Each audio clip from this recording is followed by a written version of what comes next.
Hello World, lists of so-called motivational must-read books appear every month.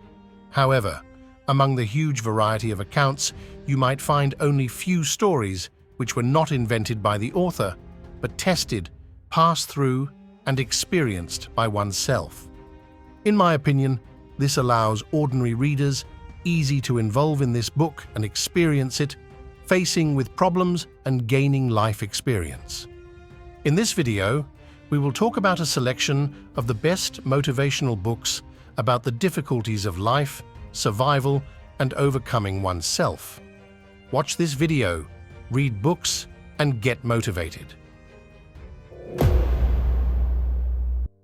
The heartbreaking story, A Matter of Inches, How I Survived in the Crease and Beyond, by Clint Malarchuk and Dan Robson, involves us that among the other sport, ice hockey is one of the most dangerous games. It tells the story of survival on ice, personal struggle, and overcoming oneself. No job in the world of sports is as intimidating, exhilarating, and stress-ridden as that of a hockey goaltender. Clint Malarchuk did that job while suffering high anxiety, depression, and obsessive-compulsive disorder, and had his career nearly literally cut short by a skate across his neck, to date the most gruesome injury hockey has ever seen. This autobiography takes readers deep into the troubled mind of Malarchuk, the former NHL goaltender for the Quebec Nordiques, the Washington Capitals, and the Buffalo Sabres. When his carotid artery was slashed during a collision in the crease, Malarchuk nearly died on the ice. Forever changed, he struggled deeply with depression and a dependence on alcohol, which nearly cost him his life and left a bullet in his head. In A Matter of Inches, Malarchuk reflects on his past as he looks forward to the future, every day grateful to have cheated death twice. The book about infamous story of the Deepwater Horizon drilling platform happened in the history of the United States. Most likely, we want to forget it as quickly as possible rather than draw any conclusions from it. Bob Kaluza is a direct participant of those terrible events, together with Marianne Carinch published Deepwater Deception. This book is not about survival, is an adventure, an investigation, and a manhunt. It divulges the real reason for the Deepwater Horizon tragedy and leads the reader toward identifying the people responsible for causing it. It is the story of an oil rig supervisor on a 5-day assignment being scapegoated by his employer, BP, as part of a corrupt deal the company made with the U.S. Department of Justice. It was a deal that allowed BP to return to business as usual after the worst oil spill disaster in the nation's history, and gave the accountable executives free passes. The narrative moves from the offshore rig to the courtroom, taking the reader on the life-altering journey of Bob Kaluza, an innocent man who was swiftly acquitted, yet still carries the scars of being accused of causing the deaths of 11 men and the environmental catastrophe in the Gulf of Mexico. The autobiographical book, Even Silence Has an End, My 6 Years of Captivity in the Colombian Jungle of notorious Ingrid Betancourt, tells us a story of survival in the Colombian jungle, sharing powerful teachings of resilience, resistance, and faith. In 2002, while campaigning as a candidate in the Colombian presidential elections, she was abducted by the FARC. Nothing could have prepared her for what came next. She would spend the next 6.5 years in the depths of the jungle as their prisoner. This is her deeply personal and moving account of that time. Chained day and night for much of her captivity, she never stopped dreaming of escape, and in fact, succeeded in getting away several times, always to be recaptured. Freed in 2008 by the Colombian army, today, Betancourt is determined to draw attention to the plight of hostages and victims of terrorism throughout the world. And it is that passion that motivates Even Silence Has an End. And if you are really interested in Ingrid Betancourt, I advise you to watch a full documentary FARC Hostage, Operation Yaka, Politics on this channel. The remarkable story, Legs on Everest, the full story of his most remarkable adventure yet, of how a double amputee from New Zealand made it to the top of Mount Everest and back down again. Autobiographical book by Mark Inglis, mountaineer, researcher, winemaker, and motivational speaker, in which he tells us the full story of his unforgettable adventure. On May 15, 2006, double amputee Mark Inglis fulfilled a childhood ambition to stand on the summit of the highest mountain in the world. Legs on Everest follows his preparation for the Everest attempt and shows that getting there is only half the journey. You have to get back down again alive. Told in Mark's distinctive voice that makes you feel like you are there with him. It's full of gripping detail, providing a fascinating insight into the world of extreme mountaineering. The true story of one woman's miraculous survival, described Juliane Koepcke in When I Fell from the Sky, the true story of one woman's miraculous survival. In her own book, she shares not only the private moments of her survival and rescue, but her life in the wake of the dramatic true story. On December 24, 1971, the Lockheed L-1 188AE Electra, on the way from Lima to Pucallpa, flew directly into a thunderstorm. A strike of lightning left the plane incinerated, and Juliane Koepcke, still strapped to her plane seat, falling through the night air 2 miles above the Earth. Her survival is unexplainable and considered a modern-day miracle.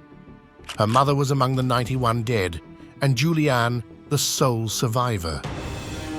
For 11 days, she crawled and walked alone through the jungle, fighting for her survival again with hunger and despair. Her only companions as maggots ate their way into her wounds. Juliane ultimately survives and goes on to live an inspiring life as a scientist, continually drawn back to the terrain that threatened to take her. It's incredible, but the history repeats again. A year later, the only survivor of the plane crash was the Yugoslav flight attendant Vesna Vulovic, and in 1981, the Soviet woman Larisa Savitskaya, who has also survived in the similar tragedy. The controversial story of the British mountaineer Joe Simpson, Touching the Void, the true story of one man's miraculous survival.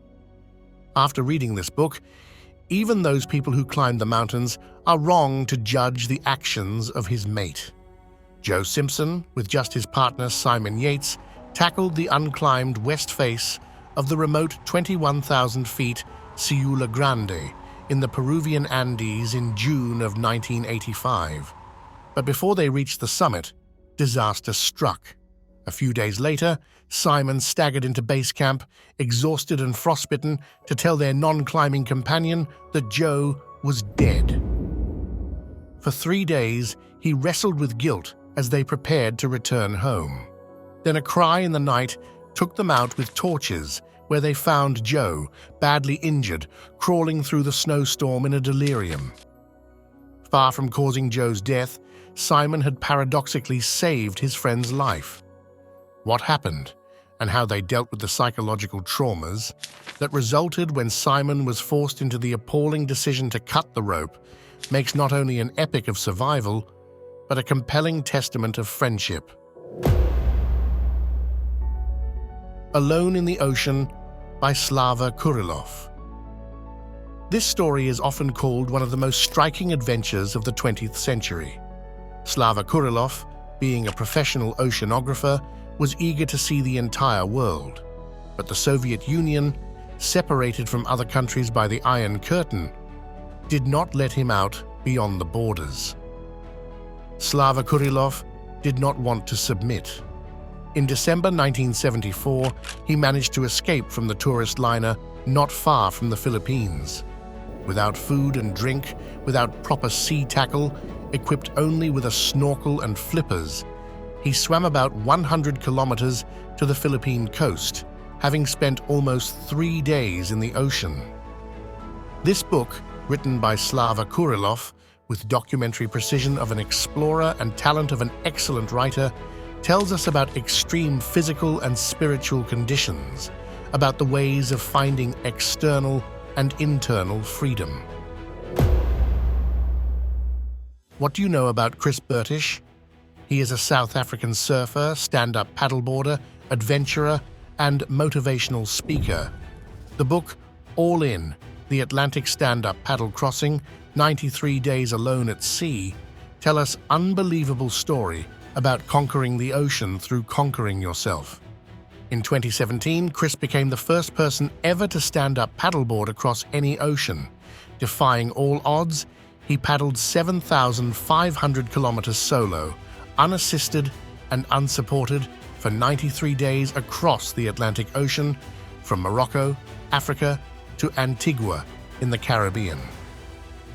During 3 months at sea, he was targeted by a great white shark, towed by a giant sea squid, capsized multiple times, and surfed down 10-meter waves as challenging as anything he had faced in any Mavericks Big Wave Surfing Championships.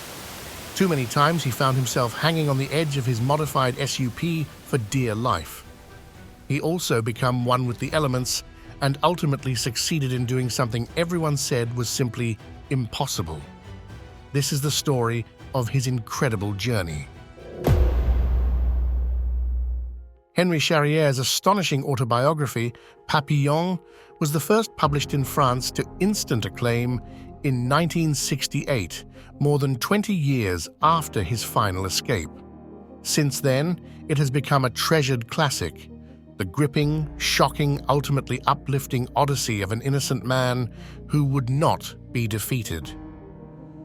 Henri Charrier, nicknamed Papillon for the butterfly tattoo on his chest, was convicted in Paris in 1931 of a murder he did not commit. Sentenced to life imprisonment in the penal colony of French Guiana, he became obsessed with one goal: escape.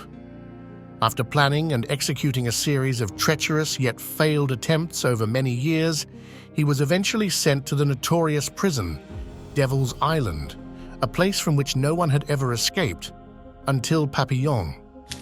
His flight to freedom remains one of the most incredible feats of human cunning, will, and endurance ever undertaken.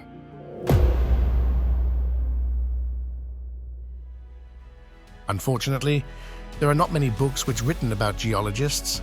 However, not in this case. We are grateful to David Roberts for his Alone on the Ice, the greatest survival story in the history of exploration. This thrilling and almost unbelievable account establishes Douglas Mawson in his rightful place as one of the greatest polar explorers and expedition leaders. It is illustrated by a trove of Frank Hurley's famous Antarctic photographs, many never before published in the United States. On January 17, 1913, alone and near starvation, Douglas Mawson, leader of the Australasian Antarctic expedition, was hauling a sledge to get back to base camp. The dogs were gone. Now Mawson himself plunged through a snow bridge, dangling over an abyss by the sledge harness. A line of poetry gave him the will to haul himself back to the surface. Mawson was sometimes reduced to crawling, and one night he discovered that the soles of his feet had completely detached from the flesh beneath. On February 8th, when he staggered back to base, his features unrecognizably skeletal, the first teammate to reach him blurted out, "Which one are you?" Okay, now you know a lot of books about survival in real life.